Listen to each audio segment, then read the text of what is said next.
దగ్గరట దేవుడు ఎలా ఉంటాడట? చాలా సమీపంగా.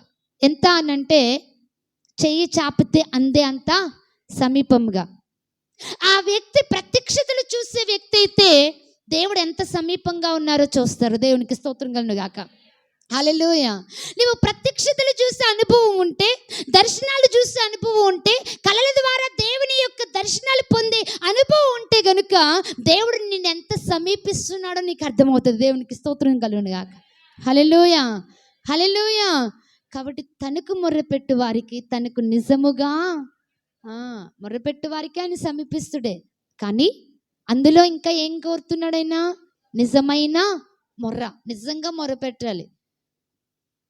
మనుషుల దగ్గర బాధపడినట్లుగా కాదు, ఇంకా లోతుగా, ఇంకా లోపటికి, ఏది దాచకుండా, ఏది దాపరకం లేకుండా దేవుని దగ్గర సమస్తము విడమర్చి ఆయనకి చెప్తే గనుక, ఆయనతో మాట్లాడితే గనుక, హృదయం విప్పి హృదయ లోతుల్లోంచి ఆయనకి మొర్ర చేస్తే గనుక, కన్నీటితో దేవుని వేడుకుంటే గనుక దేవుడు అంటున్నాడు కదా, అట్టి వారికి నేను చాలా సమీపముగా ఉన్నాను. దేవునికి స్తోత్రం కలుగును గాక.